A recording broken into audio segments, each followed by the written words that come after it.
بیبرس نے اپنی اس طوفانی مہم میں تمام غداروں کو چن چن کر قتل کیا جنہوں نے تاتاریوں کے ساتھ تعاون کیا تھا۔ 1 ماہ کی مدت میں وہ بلاد شام کی سرحدوں تک پہنچ گیا اور ان تمام علاقوں سے تاتاریوں کو مار بھگایا۔ تاتاریوں کے انخلا کے بعد بیبرس نے ان علاقوں پر اپنے ساتھی مملوک امراء کو مقرر کیا اور لشکر کے بہترین مجاہد رضاکار سپاہی ان کے پاس چھوڑے۔ وہ مملوک فوج کو وہاں ٹھہرا نہیں سکتا تھا کیونکہ معاہدے کی روح سے یہ تمام فوج اسے قاہرہ واپس لے کر جانا تھی۔ بیبرس کی فہم و فراست اور بہادری سے بلاد شرقیہ و شام تاتاری غارت گروں اور ان کی حمایت کا دم بھرنے والے نام نہاد مسلمانوں سے یکسر پاک ہو چکا تھا۔ بیبرس حمص میں پڑاؤ ڈالے ہوئے تھا۔ یہاں بھی تاتاری سیادت کو شکست فاش ہوئی۔ تاتاری جنگی قیدیوں کے ساتھ بلا رعایت ایک سا سلوک کیا گیا۔ انہیں صفائی کا موقع دیے بغیر تہہ تیگ کر دیا گیا تھا۔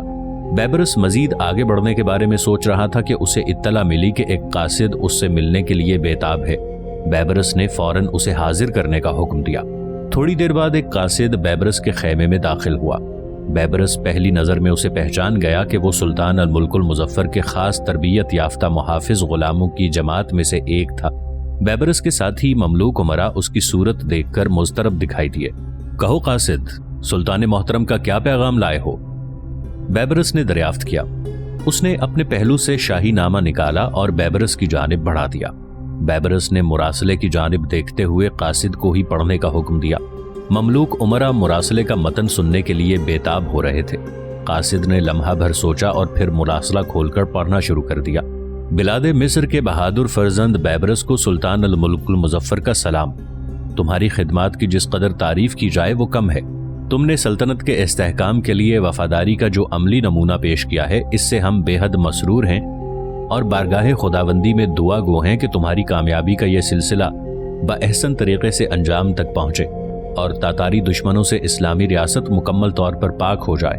ہم نے تمہاری سابقہ غلطی کو نظر انداز کر دیا ہے اور پوری امید رکھتے ہیں کہ مستقبل میں تم سے ایسی کوئی غلطی سرزد نہیں ہوگی۔ ہم خود تمہاری مدد کے لیے بلاد شام میں پہنچ چکے ہیں۔ تمہیں اگر مزید عسکری کمک کی ضرورت ہو تو تم ہم سے رابطہ کر سکتے ہو۔ ہم دمشق میں قیام پذیر ہیں۔ بلاد شرقیہ و شام کے انتظامات کے بارے میں تمہیں متفکر ہونے کی ضرورت نہیں ہے۔ یہ کام ہم بخوبی کر رہے ہیں۔ تم تندہی سے اپنی عسکری مہمات جاری رکھو۔ شاہی مراسلے کے متن سے آگاہی پر سب لوگوں کے تنے ہوئے اعصاب ڈھیلے پڑ گئے اور چہروں پر گہرا اطمینان چھا گیا۔ وہ قاصد کی اچانک آمد پر مختلف قسم کے خدشات کا شکار ہو رہے تھے۔ قاصد نے خاموشی سے شاہی مراسلے کو لپیٹا اور آگے بڑھ کر مراسلہ بیبرس کے ہاتھ میں تھما دیا۔ بیبرس نے مراسلہ اس کے ہاتھ سے لے کر ایک جانب رکھ دیا۔ وہ سلطان الملک المظفر کی جانب سے بھیجے گئے پیغام پر خود کو بے حد ہلکا پھلکا محسوس کر رہا تھا۔ قاصد بدستور اس کے سر پر کھڑا تھا۔ بیبرس نے اس کی جانب نگاہ ڈالی، پھر خود ہی اس کا مدعا جان کر مسکرا اٹھا۔ اس نے اپنے ہاتھ سے ایک قیمتی انگوٹھی اتاری اور اس کی جانب بڑھا دی۔ قاصد کی نظر جب قیمتی انگوٹھی پر پڑی تو اس کا ستا ہوا چہرہ کھل اٹھا۔ اس نے جلدی سے بیبرس کے ہاتھ سے انگوٹھی لی اور اسے الٹ پلٹ کر دیکھنے لگا۔ مملوک امراء قاصد کی حرکت پر مسکرانے لگے۔ قاصد نے انگوٹھی اپنے پہلو میں بندھے پٹکے میں اڑس لی اور تعظیم کے لیے جھکتا چلا گیا۔ بیبرس نے ہاتھ کے اشارے سے اسے منع کرنا چاہا۔ دوسرے ہی لمحے سب لوگوں کے منہ تعجب سے کھلے رہ گئے۔ قاصد نے اٹھتے ہوئے کمال سرت سے ایک لمبے پھل والا خنجر بیبرس کے جسم میں اتار دیا۔ بیبرس اس غیر متوقع حملے کے لیے بالکل تیار نہیں تھا۔ وہ خنجر کے وار سے گھائل ہو کر زمین پر گرتا چلا گیا۔ دوسری جانب مطیع الدین تعجب بھری نگاہوں سے نوجوان کا چہرہ دیکھ رہا تھا جو اس کے پہلو میں خاموشی سے کھڑا اسے تک رہا تھا۔ مطیع الدین نے اس کے خد و خال سے اندازہ لگایا کہ وہ یقیناً خوارزمی باشندہ ہے۔ مطیع الدین نے اپنی متغیر حالت سنبھالتے ہوئے سوال کیا، تمہیں یہ اندازہ کیوں ہوا کہ میں یہاں کسی کے گھر کی تلاشی میں ہوں؟ تمہارے چہرے سے چھلکتی ہوئی بےتابی اس بات کی عکاس ہے کہ تم ضرور اس پرانے مکان کے مکینوں کے بارے میں کچھ جاننا چاہتے ہو، ورنہ تم یوں اس مکان کے گرد چکر کاٹتے دکھائی نہ دیتے۔ نوجوان دھیرے سے مسکرا کر بولا۔ مطیع الدین سمجھ گیا کہ وہ جب مکان کے گرد گھوم پھر رہا تھا تو یہ نوجوان کہیں قریب ہی موجود ہوگا۔ وہ نوجوان مطیع الدین کے چہرے کی بدلتی رنگت سے محظوظ ہوتا رہا۔ تمہارا اندازہ بالکل صحیح ہے، میں یہاں کافی دیر سے اپنے عزیز کے گھر کی تلاش میں مارا مارا پھر رہا ہوں۔ اس کا گھر اسی طرح کی کسی گلی میں موجود ہے۔ جس مکان کے گرد تم مجھے دیکھ چکے ہو اس کے بارے میں مجھے شبہ گزرا ہے کہ وہی اس کا گھر ہوگا۔ مگر میں اپنی مکمل تسلی کے بغیر اس دروازے پر دستک نہیں دینا چاہتا۔ مطیع الدین نے توجیہ پیش کی، تم بلا دھڑک مجھے اس عزیز کا نام بتاؤ، میں اس گلی کا مکین ہوں، شاید میں تمہاری کچھ مدد کر سکوں۔ نوجوان سنجیدگی سے بولا۔ مطیع الدین اس کی بات سن کر سوچ میں پڑ گیا کہ اب ایسا کیا کیا جائے کہ اس گھر کے مکین کے بارے میں اسے درست معلومات حاصل ہو جائیں اور نوجوان بھی کسی شک و شبے کا شکار نہ ہو۔ کیا بات ہے، کہیں گھر کے ساتھ ساتھ اپنے عزیز کا نام بھی تو نہیں بھول گئے؟ نوجوان کی چہکتی ہوئی آواز سنائی دی۔ ایسی بات نہیں۔ مطیع الدین اس کی پھپتی پر ہنس پڑا۔ میرے اس عزیز کا نام نور الدین ہے۔ مطیع الدین کے ذہن میں فوری طور پر اپنے باپ کا ہی نام آیا تھا۔ نور الدین؟ نوجوان توقف سے سوچتا ہوا بولا، اس نام کا تو کوئی شخص یہاں نہیں رہتا، البتہ تم جس گھر کے گرد چکر کاٹ رہے تھے وہ تو یہاں کے مشہور مبلغ شیخ عز الدین کا گھر ہے۔ اس کی بات پر مطیع الدین کی آنکھوں کی چمک بڑھ گئی۔ نوجوان کے لبوں سے وہ نام نکل چکا تھا جس کی در حقیقت مطیع الدین کو تلاش تھی۔ وہ اب آسانی سے کسی سے بھی شیخ عز الدین کے بارے میں مزید معلومات حاصل کر سکتا تھا۔ لڑکے، ذرا اپنے ذہن پر زور دو، شاید اس نام کا کوئی شخص یہیں کہیں دوسرے محلے میں مقیم ہو۔ مطیع الدین نے اپنی توجیہ کو مکمل کرنے کی کوشش کی۔ نوجوان سر جھکا کر کچھ سوچ رہا تھا کہ اس کی بات پر چونک کر اس کی جانب دیکھنے لگا۔ اس کی آنکھوں میں عجیب سی چمک موجود تھی۔ جہاں تک مجھے یاد پڑتا ہے سمرقند میں شاید اس نام کا کوئی شخص موجود نہیں، البتہ تم جہاں سے آئے ہو یعنی اس سرائے میں اس نام کا ایک شخص ضرور رہتا ہے جو کہ یقیناً تمہارا باپ ہے، نوجوان نے سپاٹ لہجے میں کہا۔ نوجوان کا جواب سن کر مطیع الدین کو لمحے بھر کے لیے یوں لگا جیسے اس پر پہاڑ آ گرا ہو۔ خوف و تعجب سے اس کا چہرہ سفید پڑ گیا۔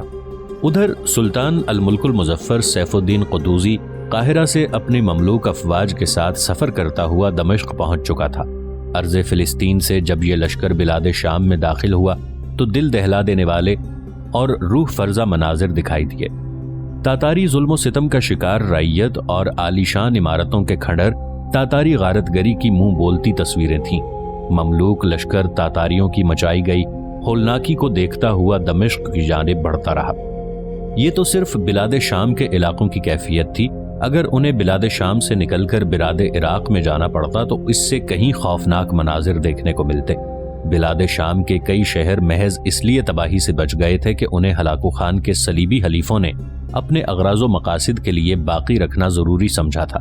تاتاریوں کی جاہلیت اور سفاکانہ جبلت نے کئی صدیوں سے نمو پانے والی اسلامی و انسانی تہذیب و تمدن کے پرخچے اڑا کر رکھ دیے۔ مملوک لشکر اطمینان سے سفر کرتا رہا اور بلاد شام و شرقیہ تاتاری بربریت کے پرنم مناظر پیش کرتے رہے۔ جلے ہوئے اور گرائے گئے مکانات، قطار در قطار تباہ شدہ بازار، خون کے چھینٹوں کے خشک دھبے اور تاتاریوں کے خوف سے سہمی ہوئی رعیت۔ اسلامی لشکر جہاں جہاں سے گزرتا مصیبت زدہ لوگ اس کے گرد جمع ہو جاتے۔ کچھ لوگ سلطان الملک المظفر کے سامنے چیخ و پکار سے واویلا مچاتے تو کچھ لوگ ہاتھ جوڑ کر فریادیں کرتے دکھائی دیتے اور کچھ لوگ حقارت و نفرت بھری نگاہوں سے اسلامی لشکر کو برا بھلا کہتے۔ ان علاقوں میں موجود ناگفتہ با حال مسلمان اسلامی لشکر کی آمد پر کسی قدر پرجوش دکھائی دیتے۔ ان کی پجمردہ نگاہیں مملوک لشکر کی جانب مستفسرانہ انداز میں اٹھتی رہیں اور ان کے خاموش لبوں پہ یہ سوال مچلتا ہوا محسوس ہوتا رہا کہ وہ اس وقت کہاں تھے جب ہلاکو خان قہر خداوندی بن کر ظلم و ستم کی بجلیاں ان پر گرا رہا تھا۔ سلطان الملک المظفر مسلمانوں کی حالت زار اور یہ دل خراش مناظر دیکھ کر قریباً رو پڑا۔ مملوک اسلامی لشکر بھی مغموم دکھائی دیا۔ جب سلطانی لشکر دمشق پہنچا تو انہوں نے دیکھا کہ دمشق کی حالت بھی دوسرے شہروں سے کچھ جدا نہیں تھی۔ دمشق کے ہنستے بستے اور پر رونق بازار میں جہاں بیبرس کا بچپن گزرا تھا، وہیں زمانہ غلامی میں سلطان الملک المظفر بھی عرصے تک تجارت کے لیے اپنے آقا کے ہمراہ آیا کرتا تھا۔ اب وہ بات نہیں تھی۔ کئی بازار سرے سے ہی مٹ چکے تھے اور جو باقی تھے وہ اپنی رانائی کھو چکے تھے۔ بازاروں میں چہل پہل خواب بن کر رہ گئی تھی۔ دیکھنے والے لوگ اب یہ قیاس کرتے کہ کیا دمشق جیسے شہروں کی کھوئی ہوئی عظمت دوبارہ بحال ہو سکتی ہے۔ سلطان الملک المظفر کی آمد کی خبر جب امیر غیاث الدین قرطائی کو ملی تو وہ خود اپنے رفقا اور محافظ دستے کے ساتھ اس کے استقبال کے لیے صدر دروازے کی جانب بڑھا۔ امیر غیاث الدین قرطائی بیبرس کے مملوک ساتھیوں میں ایک تھا جنہوں نے تاتاری سیادت ختم کر کے بلاد شام کے ان علاقوں میں امن و امان قائم کیا تھا۔ بیبرس نے یہ عزم کر رکھا تھا کہ وہ اسلامی سلطنت کو تاتاری قہر سے پاک کر کے ہی دم لے گا، اسی لیے وہ اپنی پیش قدمی جاری رکھے ہوئے تھا۔ اپنی ہر مہم پر روانہ ہونے سے پہلے وہ تاتاریوں کے چنگل سے چھڑائے گئے علاقوں پر اپنے خاص ساتھی حسب ضرورت دستوں کے ساتھ تعینات کرتا تھا تاکہ تاتاریوں کا کوئی گروہ دوبارہ اس طرف بڑھے تو وہ ان سے بخوبی نمٹ سکیں۔ امیر غیاث الدین قرطائی بھی انہی افراد میں سے ایک تھا۔ اسے بیبرس نے دمشق پر نگران مقرر کر رکھا تھا۔ دوسری خاص بات یہ تھی کہ اس کا تعلق اسی مملوک گروہ سے تھا جنہیں سلطان الملک المظفر نے جان بوجھ کر بیبرس کے ساتھ روانہ کیا تھا۔ دربار قاہرہ میں مملوک امیر غیاث الدین قرطائی نے کئی بار سلطان الملک المظفر کے افعال و احکامات کو کڑی تنقید کا نشانہ بنایا تھا۔ یہی وجہ تھی کہ سلطان الملک المظفر اس سے خائف تھا۔ اس کا انتخاب تاتاری مہم کے لیے صرف اسی لیے کیا گیا تھا وہ سلطان الملک المظفر کے راستے سے ہٹ جائے، مگر تقدیر کو ابھی ایسا منظور نہیں تھا۔ وہ نہ صرف زندہ تھا بلکہ دمشق میں نگران بھی مقرر تھا۔ سلطان الملک المظفر نے بظاہر مملوک امیر سے بھرپور انداز میں مصافحہ کیا اور مہم کی کامیابی پر اسے مبارکباد دی۔ امیر غیاث الدین قرطائی نے خلوص دل سے سلطان الملک المظفر کا پرتپاک انداز میں استقبال کیا اور اسے ہمراہ لے کر دمشق کے شاہی محل کی جانب بڑھا۔ وہ شاہی محل کیا تھا؟ بس کچھ آثار ہی باقی تھے۔ امیر غیاث الدین نے دمشق کا انتظام سنبھالنے کے بعد کافی حد تک اس کی مرمت کرا دی تھی۔ شاہی محل میں قیام کے بعد سلطان الملک المظفر نے جوشیلے انداز میں بچی کچی رعایا کی بھرپور دلجوئی کی۔ دوسرے دن سلطان الملک المظفر نے دمشق کے اطراف میں صلیبی لٹیروں کی لوٹ مار کی خبر پا کر ان کی سرکوبی کے لیے متعدد چھوٹے چھوٹے دستے روانہ کیے۔ سلطان الملک المظفر نے اس امر سے فارغ ہونے کے بعد امیر غیاث الدین کی جگہ اپنے رفقا میں سے ایک امیر کو والی دمشق مقرر کر دیا۔ یہ عمل دوسرے مملوک امراء کو بے حد ناگوار گزرا۔ بلاد شام اگرچہ سلطان الملک المظفر کے تصرف میں آ چکا تھا، مگر یہ بیبرس اور ان مملوک امراء کی کڑی محنت کا ثمر تھا جنہوں نے اپنی جانوں کی پرواہ نہ کرتے ہوئے تاتاریوں کو ہزیمت دی اور انہیں پے در پے حملوں کے ساتھ پیچھے کی جانب دھکیل دیا تھا۔ دوسرا، دمشق میں ابھی ایسے حالات بھی پیدا نہیں ہوئے تھے کہ یہاں تقرری کے تبدل کو ضروری سمجھا جاتا۔ مملوک امراء نے سلطان الملک المظفر کے اس غیر معمولی فیصلے کو گروہ مملوک پر عدم اعتماد سے تعبیر کیا تھا۔ ممکن تھا کہ وہ لوگ سلطان الملک المظفر سے اس بارے میں کڑا جواب طلب کرتے، مگر امیر غیاث الدین نے سلطان الملک المظفر کے دل میں اپنے لیے چھپی ہوئی نفرت کو بھانپ لیا اور مخدوش حالات کو مد نظر رکھتے ہوئے انہیں سمجھا بجھا کر خاموش کرا دیا۔ مملوک امیر غیاث الدین قرطائی بخوبی جانتا تھا کہ سلطان الملک المظفر کو دمشق میں اس کا وجود ایک آنکھ نہیں بھایا، مگر حالات کا تقاضا یہی تھا کہ کوئی ایسی صورتحال پیدا نہ ہونی دی جائے جس سے دشمنان اسلام کو یہ تاثر ملے کہ ان کا مضبوط حریف اندرونی انتشار کا شکار ہو چکا ہے۔ کچھ دن بعد خاکستری لبادے میں ملبوس ایک گھڑ سوار شام کے وقت دمشق میں داخل ہوا۔ اس کا مٹی سے اٹا ہوا لباس اس بات کے غماز تھا کہ وہ لمبی مسافت طے کر کے آیا ہے۔ سلطان الملک المظفر کے دمشق میں قیام کے بعد گھڑ سواروں کی آمد و رفت اس قدر بڑھ چکی تھی کہ بے وقت کسی کی آمد یا روانگی پر عام لوگوں کو کوئی حیرت نہیں ہوئی۔ وہ گھڑ سوار اطمینان سے چلتا ہوا ایک سرائے کی جانب بڑھ گیا۔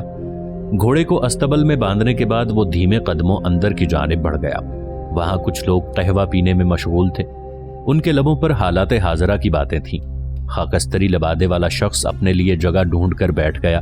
کچھ دیر تک وہ قہوے میں مشغول رہا، پھر اس نے سرائے کے ملازم کو اپنی جانب بلایا۔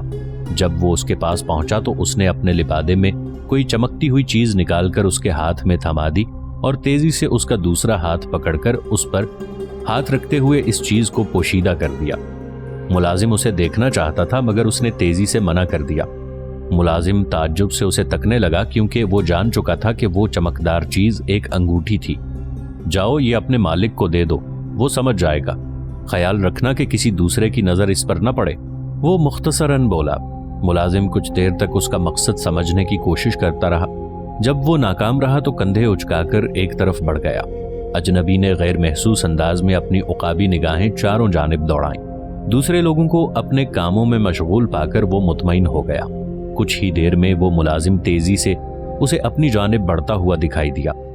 ملازم نے اس کے قریب آتے ہی اسے ایک جانب چلنے کے لیے کہا۔ وہ خاموشی سے اس کے ساتھ ہو لیا۔ ملازم اسے ساتھ لیے سرائے سے باہر نکل آیا۔ کچھ دور آنے کے بعد وہ ایک چھوٹے سے مکان کے سامنے رک گیا۔